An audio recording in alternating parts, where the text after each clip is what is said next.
Pri, kamu nyium bau bunga melati nggak? Si Supri ini menjawab, biar bau melati itu sedikit berkurang di hidung kita berdua. Pri, itu kok ada yang lempar ke kita ya? Itu tadi apa? Ada suara wanita yang sedang bernyanyi. Lagunya itu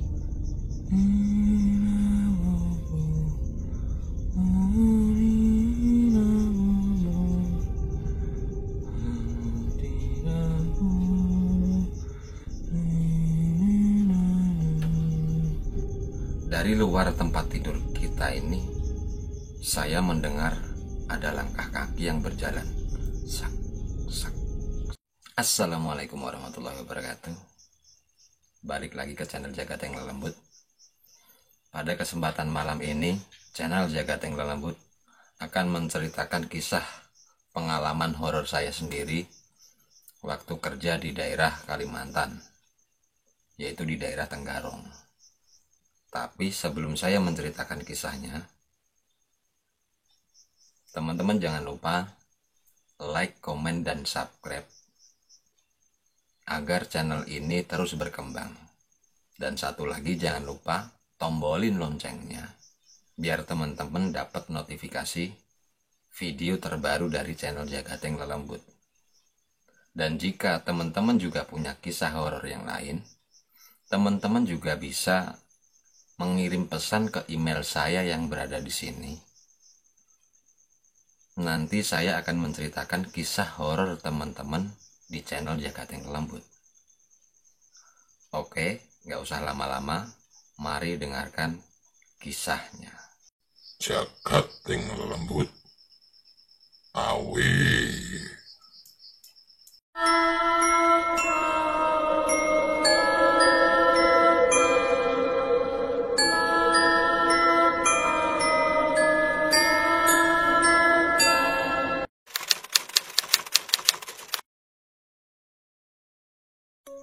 Waktu itu sekitar tahun 2012. Saya bekerja di daerah Tenggarong, Kalimantan Timur. Pekerjaan saya dengan profesi yang masih sama, yaitu menjadi seorang kuli bangunan. Dan saya ingat waktu itu di Sungai Mahakam jembatannya lagi putus. Jadi lokasi yang saya kerjakan ini sedikit menjadi sepi. Bukan hanya sedikit, tapi memang sudah sepi. Karena jalur yang menghubungkan antara tempat saya kerja dengan kotanya itu, yaitu ada Sungai Mahakam, dan jembatannya lagi putus. Dan saat itu saya bekerja seperti biasa, saya menjadi seorang tukang keramik. Saya bekerja seperti pada umumnya. Dan kejadian horor itu saya alami saat saya berada di situ sekitar 10 hari. Jadi hari 1, 2, 3 sampai 10 hari itu saya tidak merasakan ada gangguan mistis. Tapi sekitar saya di situ 10 hari, gangguan mistis itu mulai terasa. Di suatu malam, saat itu saya sedang lembur bersama kenek saya, sebut saja namanya Supri. Waktu itu sekitar jam 8 malam. Saya sedang lembur memasang keramik dinding di kamar mandi. Dan saat saya lembur, samar-samar saya mencium bau bunga melati. Di saat itu saya berpikir, kok di dalam ruangan tertutup kok ada bau bunga melati. Sekitar 10 menit saya mencium bau itu, nggak hilang-hilang. Saya pun bertanya sama kenek saya yang bernama Supri. Pri, kamu nyium bau bunga melati nggak? Si Supri ini menjawab, iya mas, saya kok mencium bau bunga melati ya. Padahal kita itu kan di dalam gedung, dan nggak mungkin ada pohon melati mas di dalam gedung ini. Tapi kok baunya sangat menyengat ya mas? Itu jawabannya si Supri.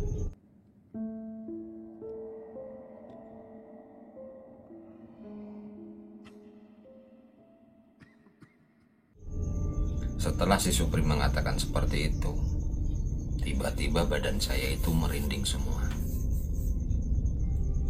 Akhirnya saya ngomong sama Supri, "Ya udah Pri, kita duduk sebentar.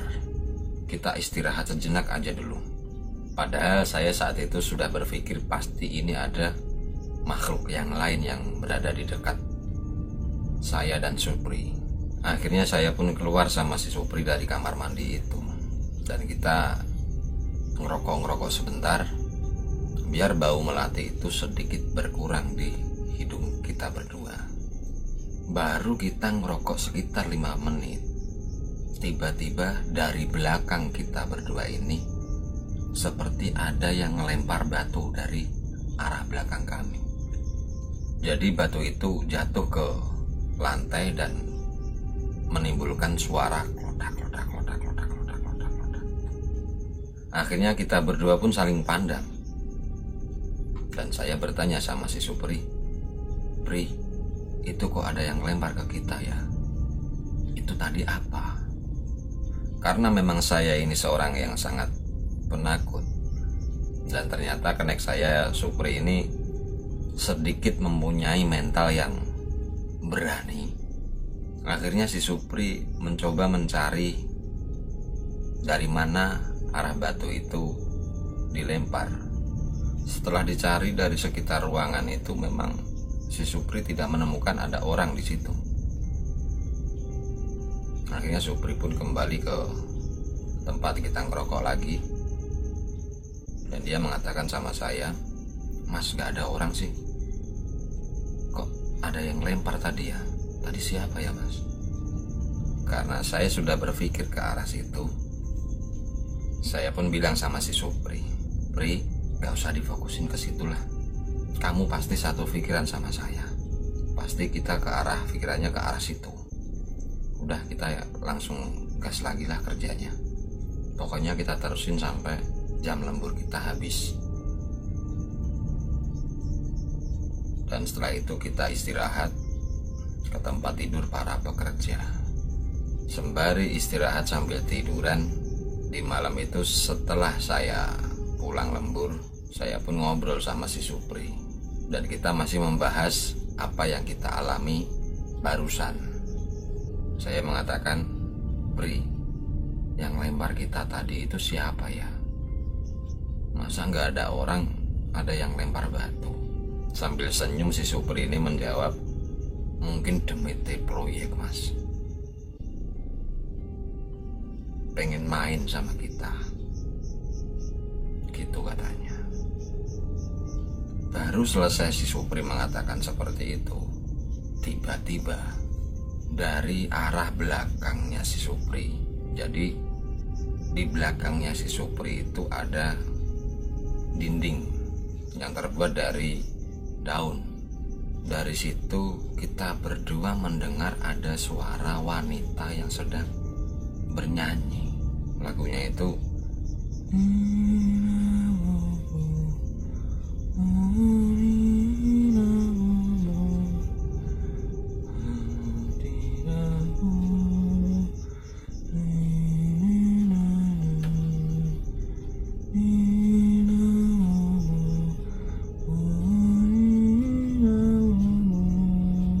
sambil samar-samar suara itu terus terdengar di telinga kita berdua.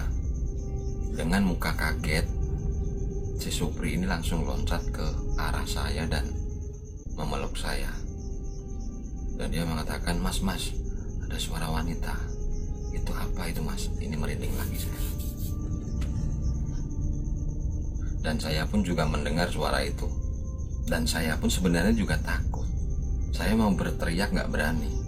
Jadi di situ itu memang pekerja itu sekitar ada 30 atau 40 orang lah. Jadi saya sama Supri ini memang mendirikan satu tempat tidur. Tempat tidurnya itu di atas tanah yang agak rata, agak lebar.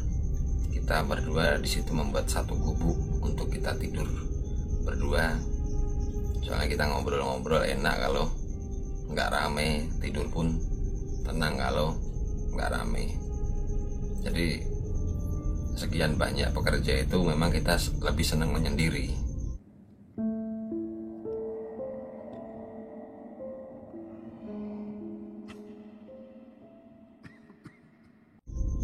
Karena kita berdua memang merasakan ketakutan, badan yang gemetaran. Dari luar tempat tidur kita ini, saya mendengar ada langkah kaki yang berjalan. Sak, sak, sak. Dia itu seperti muterin tempat tidur kita. Sak, sak, sak, sak, sak. Dan wanita itu masih tetap bernyanyi di sebelah tempat tidur kita. Sekitar ada 5 menit langkah kaki itu memutari tempat tidur kita. Tiba-tiba dari luar itu ada angin besar sekali, seperti itu. Dan pintu kita itu yang terbuat dari daun-daunan itu langsung terbuka.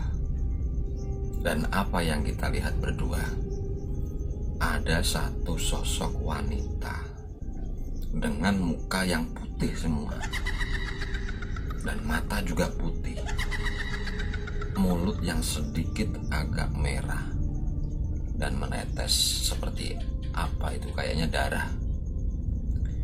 Dia itu di atas tanah itu seperti ngesot, tapi dia itu tengkurap sambil kayak jalan, dan dia memandang ke kanan dan ke kiri. Dan saat itu juga saya sama Supri langsung mengambil sarung dan kita berdua tengkurap menutup kepala kita dengan sarung. Dan saya pun membaca apa saja yang saya bisa. Dan saya mendengar Supri ini juga berdoa dengan suara yang sedikit gemetaran. Dia juga membaca ayat-ayat yang dia hafal. Saya pun juga. Masih merinding di badan saya kalau cerita yang ini.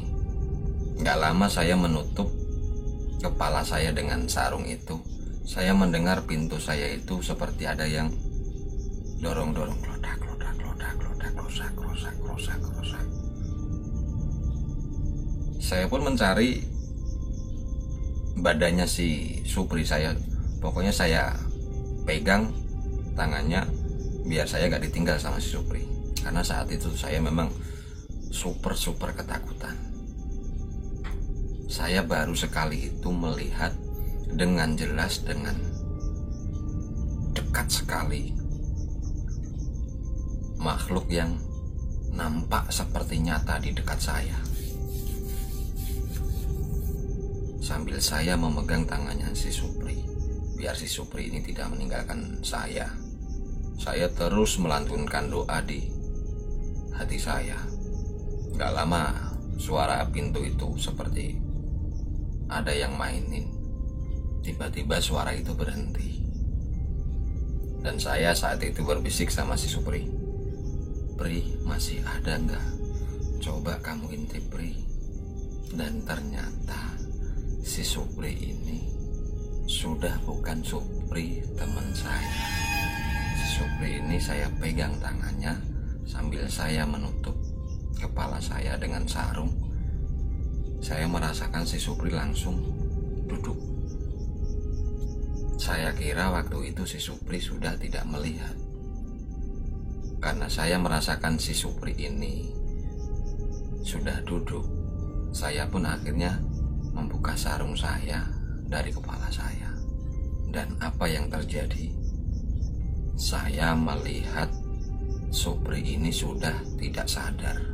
Saya melihat kedua mata si Supri ini, hitamnya ini udah gak ada, putih semua. Dan dia duduk seperti ini.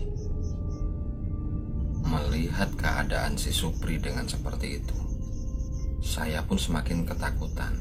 Dan akhirnya saya pun lari keluar dari tempat tidur itu. Saya mencari bantuan ke teman-teman yang lain.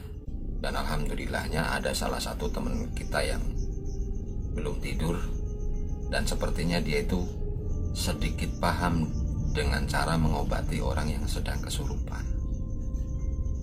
Akhirnya orang itu datang ke tempat tidur saya dan melihat si Supri yang keadaannya diem dan duduk sambil nunduk dengan mata putih semua. Akhirnya teman saya yang saya mintain tolong itu tadi sedikit berkomunikasi dengan makhluk yang berada di badannya si Supri. Si teman saya ini bertanya siapa dia dan apa tujuannya kok mengganggu si Supri. Setelah ditanya sama teman saya seperti itu, makhluk itu nggak jawab enggak. Dia masih tetap menunduk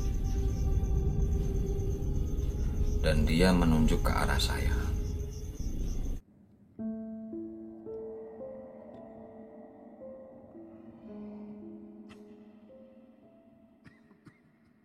Akhirnya teman saya yang bisa ini bertanya kepada makhluk itu, kenapa kamu menunjuk teman saya yang itu?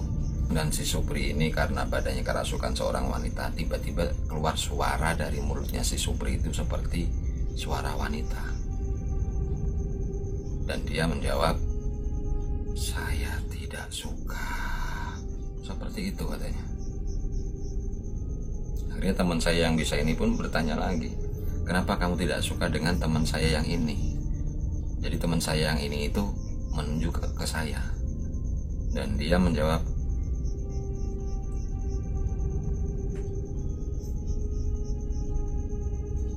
cuma seperti itu aja. Dan teman saya yang orang bisa ini menjawab lagi, berarti kamu bukan jin baik dong, kamu jin jahat. Seketika teman saya mengatakan seperti itu, si Supri ini ketawa dengan sangat kencang seperti itu. Dan dia sambil melotot dengan sedikit membelalak matanya, tapi hitamnya ini tidak ada, semuanya putih semua. Dia mengatakan, iya, saya jin jahat. Kalau saya jin jahat, emang kamu mau apa? Dan teman saya yang bisa itu pun juga menjawab lagi, ya sudah kalau kayak gitu, memang kamu jin jahat, harus dimusnahkan. Dan makhluk itu mengatakan, coba saja kalau kamu bisa, saya tidak takut. Mendapat tantangan dari makhluk itu, tiba-tiba saya melihat mulut dari teman saya yang bisa itu seperti komat kamit. Saya nggak tahu apa yang dia baca, tapi seketika si Supri ini disentuh langsung menjerit, panas, panas. Pokoknya saya tidak mau keluar dari raga anak ini. Dan teman saya pun menjawab, kalau kamu mampu bertahan silahkan, tapi kalau kamu tidak mampu, kamu pasti akan keluar dari raga anak ini. Baiklah kalau kayak gitu, siapa yang mampu bertahan? Dan teman saya ini terus berkomat kamit membaca seperti ayat-ayat Quran, tapi saya nggak tahu ayat apa itu. Dan tiba-tiba makhluk itu mengatakan, manusia laknat kau. Dan akhirnya Supri pun terjatuh dengan keadaan badan yang lemes. Dan saya disuruh sama teman saya yang bisa itu untuk mengambilkan air minum buat si Supri. Akhirnya saya pun lari dan mengambilkan air minum. Setelah itu si Supri sepertinya diobatin sama teman saya itu, entah dibacakan apa saya nggak tahu. Dan alhamdulillah si Supri sudah kembali normal kayak tadi. Dan setelah kejadian itu, teman saya yang mengobati si Supri ini mengatakan, Mas, kalian berdua jangan tidur dulu di sini. Mending kalian kumpul sama teman-teman, nggak apa-apa, agak ramai. Daripada kalian berdua di sini kayak gini, mending kumpul sama teman-teman di situ. Karena kita berdua mendapat saran dari teman kita, saya sama Supri pun membawa pakaian kita berdua ke mes teman-teman yang ramai itu. Karena kejadian seperti itu, anak proyek pun sedikit ada rasa takut di area itu. Banyak yang ngobrol-ngobrol tentang hal-hal mistis di area proyek situ. Tapi karena saya melihat si badannya si Supri udah sepertinya lemes, saya gak tega, saya pijitin dan saya suruh tidur. Pri, udah kamu tidur, tapi pijitin badan kamu. Dan dia mengatakan, iya mas, aku lemes. Dan setelah saya melihat si Supri ini tidur, saya pun juga ikut tidur. Dan kita bangun sampai pagi. Alhamdulillah tidur kita semalam nyenyak. Dan di pagi harinya saya bertanya sama Supri kalau dia itu masih mampu kerja apa enggak di situ, masih mau diterusin apa enggak. Dan Supri ini menjawab iya, dia masih mau meneruskan pekerjaannya. Dan setelah itu kita pun berangkat kerja seperti biasanya dari pagi sampai sore, dan kita lembur sampai malam seperti biasa. Di hari itu memang sampai malam gak ada kejadian apa-apa, dan saya sama Supri sudah bercanda seperti biasa lagi. Tapi malam itu gak apa-apa.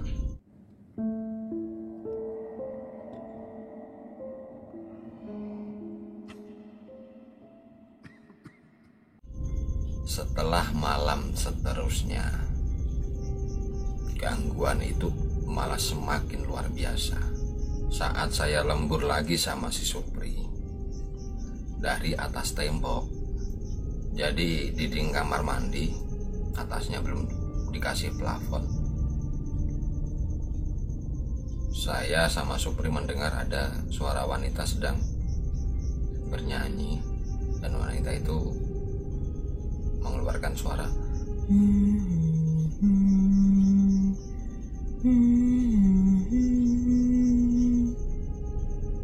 Mendengar suara itu, sontak bulu kuduk kita berdua langsung berdiri semua. Dan saya langsung memegang tangannya si Supri. Pri, jangan lari. Saya melirik ke atas dinding saya itu, dan saya melihat wanita itu ada lagi.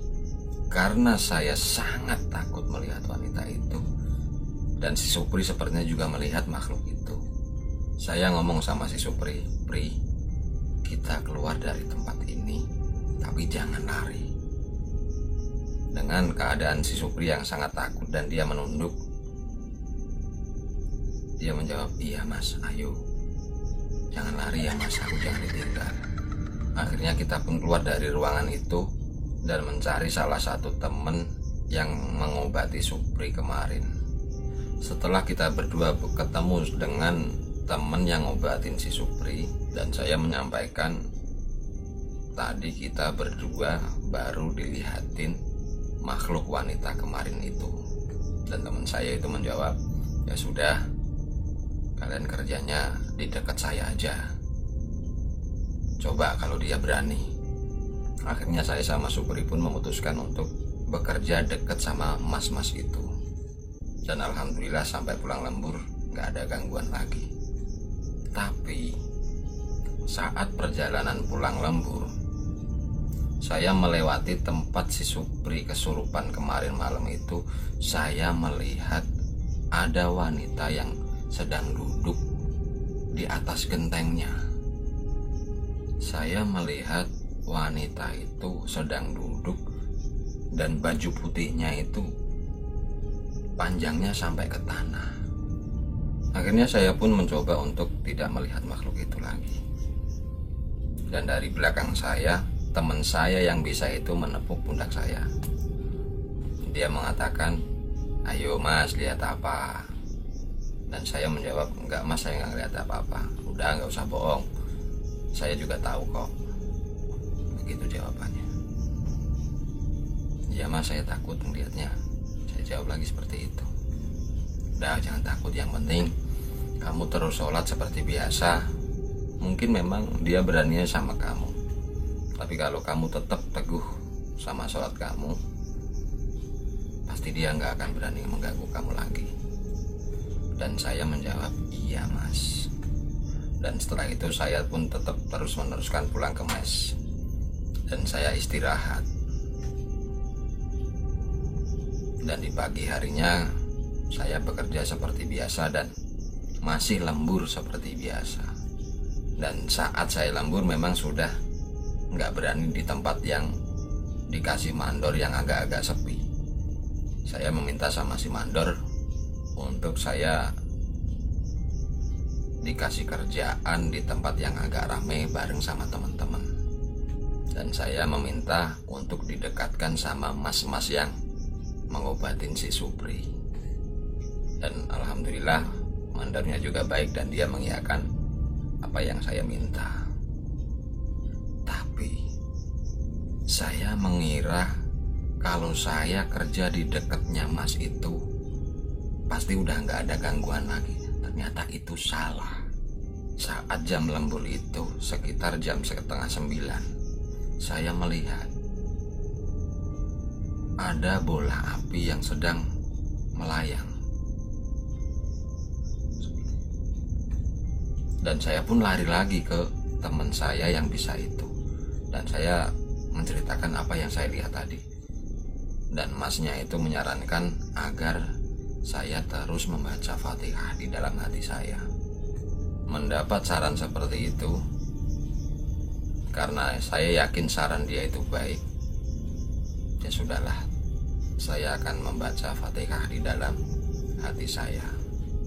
Dan benar, saya sudah tidak melihat bola api itu di tempat yang tadi. Padahal tadi saya melihat bola api itu terus muter-muter di dekat situ.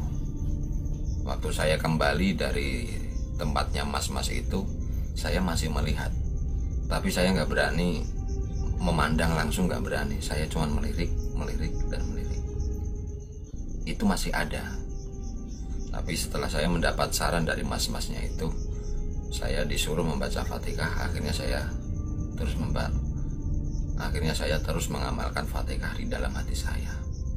Dan setelah itu saya coba melirik terus dan terus melirik. Alhamdulillah udah nggak ada. Setelah itu kita pulang lembur. Di saat saya sudah pulang lembur, dan itu sekitar jam 11 malam, saya sedikit merenung lagi.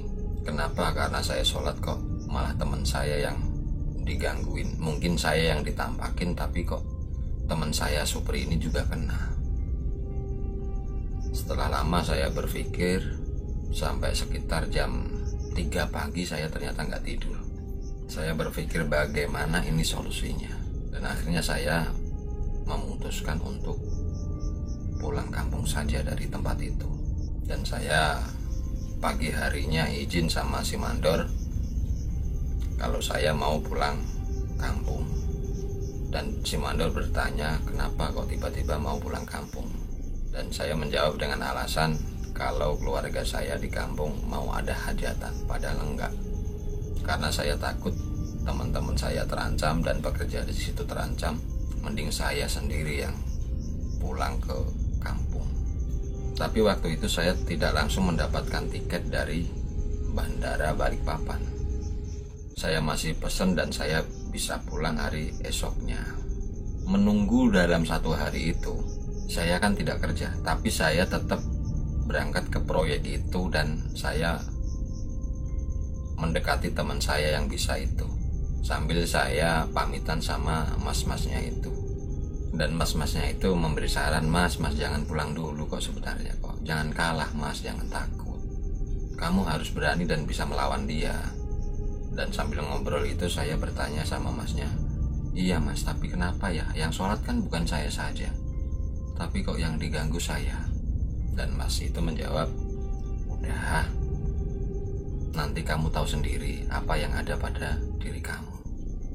Karena saya mendapat jawaban seperti itu,